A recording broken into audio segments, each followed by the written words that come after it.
Welcome, everyone, to Rutgers Live at the Voice of College Football, where we're taking your comments and your calls after Rutgers' 35-32 loss today against the UCLA Bruins. So, let's start off with the facts. Rutgers begins the season 4-0. Then they lose to Wisconsin. They lose to Michigan. They lose to Wisconsin. They lose to Nebraska. And now today they lose 35-32 against UCLA. A team that started off 4-0 and that had a lot of promise has lost 3 straight and doesn't look good. So I'm going to make some opening comments before I get to the statistics and the important points in the game. And I'm going to start off by talking to Coach Greg Schiano, who we hope to have on the show sooner rather than later. Coach, you're a fantastic head coach. You've had a fantastic record, but this team does not have the players, and this team does not have the heart. Okay? Today, the defense was gashed. The defense showed no perseverance, no heart, and your offense at times looked completely aimless. Ethan Kaliakmanis is not going to be your starting quarterback of the future. Okay? You need to get a new quarterback. And you cannot rely solely on Kyle Monangai, a Don Bosco graduate from New Jersey, to carry this offense. Your receivers are average. Your offensive line is average. And your quarterback, although he has a strong arm, okay, and makes some good plays, particularly on the deep ball, he is average too. If Rutgers is going to contend in the Big Ten, they're going to have to recruit players that can compete with the likes of Ohio State, Michigan, okay? This team does not have it. So it's third loss in a row after losing 14-7 to Nebraska, after getting crushed by Wisconsin, and now losing 35-32 against UCLA. Let's look at the tail of the tape. Total yards, UCLA 475. Rutgers 422. Passing yards, UCLA 383. Rutgers 287. Rushing yards, UCLA only 92. Rutgers 135, largely on the back of Kyle Monangai. Yards per play, UCLA 6.9. Rutgers 7.3. First downs, UCLA 25. Rutgers 23. Third down efficiency, this is important. UCLA 7 of 13, over 50% third down conversion rate. Rutgers 3 of 8. Fourth down efficiency, both teams 1 for 1. Total plays, UCLA 69, Rutgers 58, and time of possession, once again won by UCLA, 34 minutes and 57 seconds versus Rutgers 24 minutes and 53 seconds. Now let's look at the player statistics. And before we look at the player statistics, I'm going to tell you, everybody in New Jersey, where I am right now, predicted Rutgers was going to defeat UCLA. Everybody said Rutgers had the better players. Rutgers has the better defense. Rutgers is 4-2. UCLA is 1-5. But when you look at UCLA's 1-5 record, you will see that they were competitive in games against, for example, LSU. They only lost to Minnesota last week, 21-17. So UCLA, even against some of the top teams in the country, was competitive at least for a half or 3 quarters against those teams. So UCLA still had talent. And UCLA at 1-5 was a dangerous team hungry for a win. Just like Rutgers should have been hungry for a win at 4-1 against Wisconsin last week when they came out and played terribly. Well, they didn't play much better today. So I predicted that UCLA would defeat Rutgers. And I was right. And I will tell this to all the Rutgers fans out there and to Coach Schiano and the Rutgers staff. You not only need better players, but you need players who have the intangibles, who have heart, who are hungry to win. And you need to start getting recruits that can play on the level with Ohio State, with Oregon, okay, with Michigan. And how do you do that? You need to buy players. You need to go to the transfer portal. And you need to get 4- and 5-star athletes because you do not have the athletes right now, Coach Schiano. And that is why Rutgers will continue to struggle in the Big Ten in perpetuity unless there are changes made to the roster. So let's look at the player stats today. Quarterback of UCLA, Ethan Garbers, who came into the game with 4 touchdowns and 9 interceptions. Well, he has the game of his life, the absolute game of his life, where he goes 32 of 38 for 383 yards and 4 touchdowns. At the half, Garbers was 21 of 25. Reminiscent of Phil Simms' 1985 Super Bowl performance against the Denver Broncos, where he went 22 of 25 and torched the Broncos' secondary. UCLA had 4 receivers with 5 or more catches. Keegan Jones, 5 receptions, 115 yards, 1 touchdown. Malachi Mataveo, 6 receptions, 104 yards, unstoppable all day. TJ Harden, another Don Bosco prep product from New Jersey and a teammate in high school of Kyle Monangai, 5 receptions, 34 yards, and a touchdown. Logan Loya, 3 receptions for 27 yards and 1 touchdown. So UCLA, if you watch the game, drove the ball almost at will. Rutgers could not consistently stop them. Rutgers had no answer for their offensive scheme. And what people thought was a 1-5 UCLA team that was going to lose to a 4-2 Rutgers team were very, very wrong. Now, as far as Rutgers goes, with the statistics, Ethan Kaliakamanis, 18 of 29 for 287 yards and 1 interception. Now, I have said this before, and I'll say it one more time. Ethan is a great person. He's a great athlete, throws a really good deep ball. But Ethan is not the future of Rutgers football. Coach Schiano, you need to get yourself another quarterback. He's inconsistent. He throws poorly advised passes. He sits in the pocket far too long. And he is not the answer for Rutgers football. Kyle Monangai, 19 rushes for 106 yards and a 5.6 yards per carry average and 3 touchdowns. Well, that's fantastic, but the offense can't just rely on Kyle Monangai to carry the team. And what I saw today was a team that did not have the players and did not have the intangibles. And so the future for Rutgers football this year seems to me more losses than wins and more of the same. And as they say, the more things change, the more they remain the same. That seems to be the case this year for Rutgers. Zamir Miller for Rutgers, 5 receptions, 70 yards. Christian Dremel, 3 receptions for 26 yards. KJ Duff, 3 receptions for 82 yards. Ian Strong, 3 receptions for 82 yards. So there were some points in the game where Rutgers had flashes or moments of success, but they could not sustain those moments of success. And that brings me to a point that's very important for all football players and teams to understand, which is you have to start strong, you have to sustain your performance, and you have to end strong. Rutgers did not start strong. They did not sustain their performance, and they did not end strong. They were mediocre. And as a New Jersey native and a graduate of Bergen Catholic High School who has a number of friends who have gone to Rutgers to play football, this is completely unacceptable. Coach Schiano, I respect you.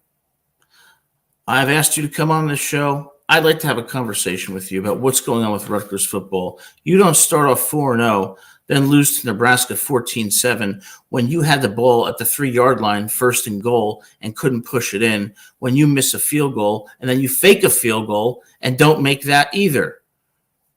Totally inexcusable. And then you come out the next week against Wisconsin and look absolutely terrible. No heart, no hunger, no perseverance, no desire. And then this week, a must-win game to remain at least tangentially in contention in the Big Ten. You give up 35 points to a UCLA team that hasn't scored 35 points all year. You give up 21 points in the first half to UCLA, which they haven't scored 21 points all season. You allow the quarterback, Ethan Garbers for UCLA, to go 21 of 25 in the first half. And you only had 3 possessions in the first half. Why? Because UCLA was eating up time of possession with 8, 9, 10, 11-yard drives. That is unacceptable. Now, I know the team is banged up. I know the defense particularly has suffered injuries, but that's not acceptable. The next man has to step up and do their job. Rutgers has not done their job at all in the last 3 games. And what we're starting to see is the Rutgers of old supplanting the Rutgers of what we thought would be, the Rutgers of new and a better future and a contender in the Big Ten. So what were some important moments in this game? Well, UCLA comes out on its first drive. They score. They march right down the field. Now, to its credit, Rutgers bounced back on their first drive, tied it at 7-7, with a strong opening drive that was punctuated by a 42-yard pass from Callie Kamanis. But unfortunately, there was less of that during the game, and there was more of the inconsistency that we have seen in the last 3 games. One statistic or one fact that should tell you what this conference and what this country thinks of Rutgers football. UCLA in the first quarter went for it on 4th and 1 from their own 19-yard line. How many times have you seen that? Rarely. That showed that they had zero respect for Rutgers defense and zero respect for Rutgers. And sure enough, they converted. Malachi Montalvo for the tight end for UCLA dominated the entire game. Rutgers defense had no answer for him and no answer for the majority of their receivers as they torched our secondary consistently all game and scored when it mattered to come away with the 35-32 victory. Another fact, UCLA scores a touchdown with 22 seconds left in the first half. Why? Why are we allowing UCLA to score with 22 seconds left in the first half? Where is the grit? Where is the determination? Because we all know that as far as we can remember, Rutgers football has been the laughing stock of college football.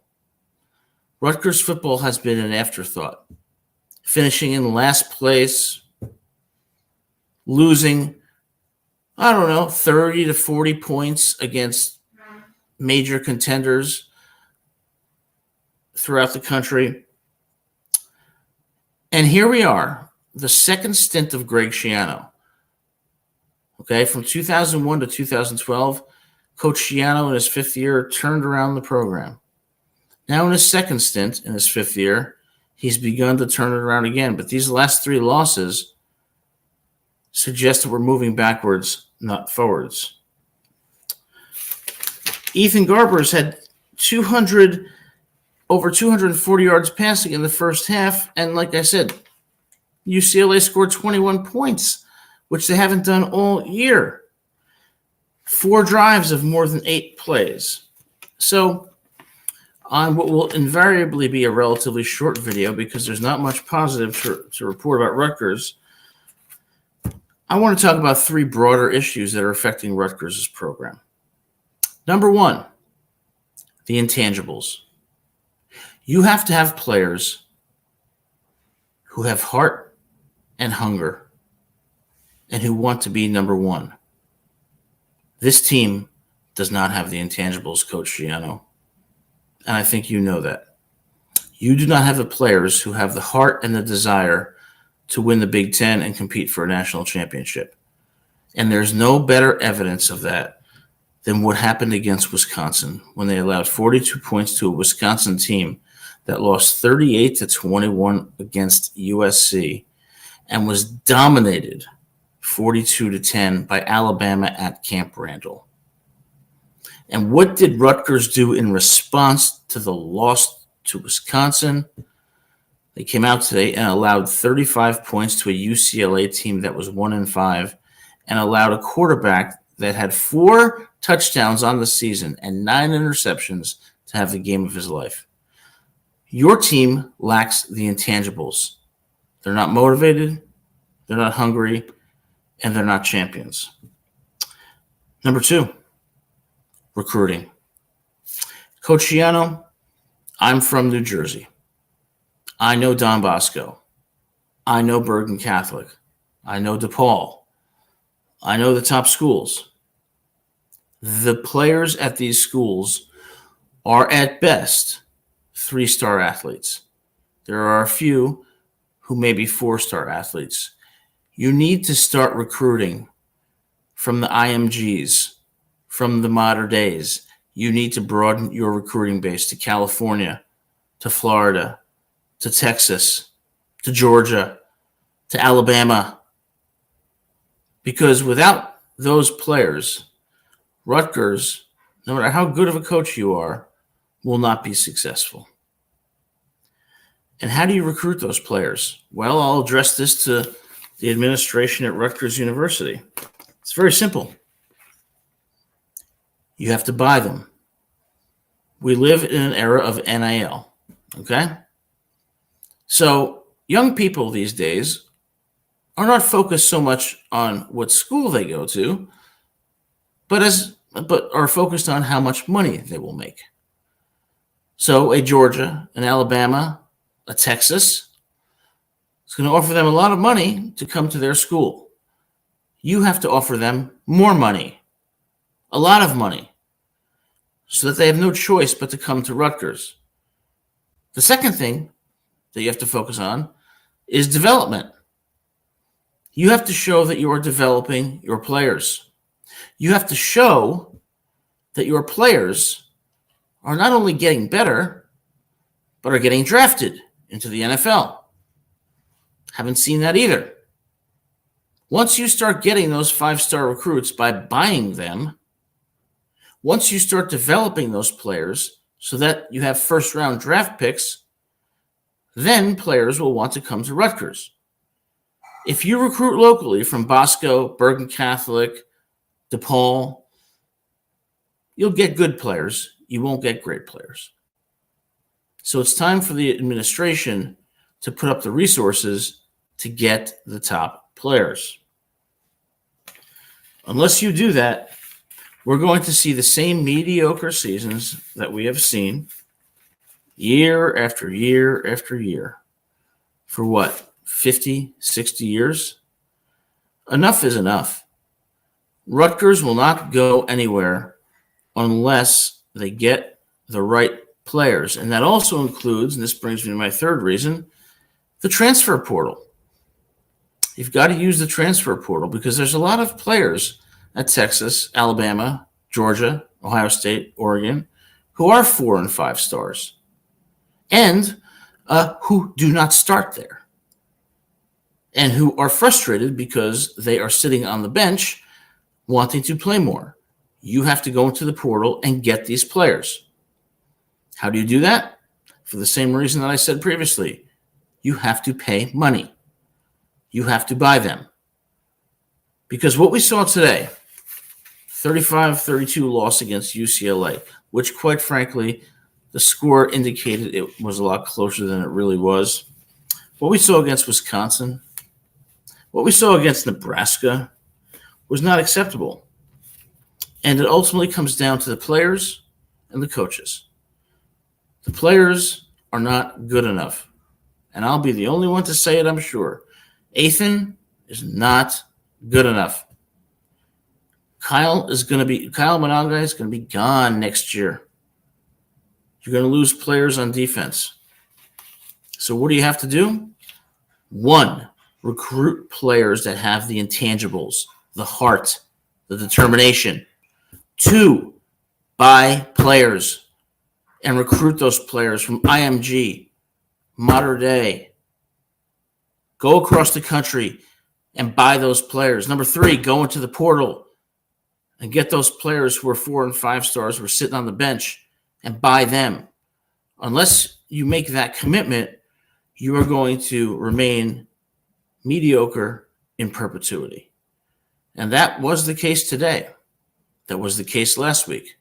That was the case before that against Nebraska. Okay?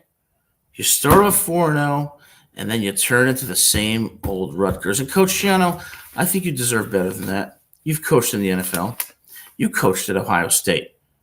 Now, Coach Schiano, you know what it requires to compete in the Big Ten, to contend for a Big Ten championship, and to contend for a national title, having coached in the NFL and at Ohio State. The players you have now are not cutting it. And when I see your press conferences in which you say you have great kids who are so committed to building a great program, I'm going to call bullshit on that. You do not have great players. You do not even have good players. You have mediocre players.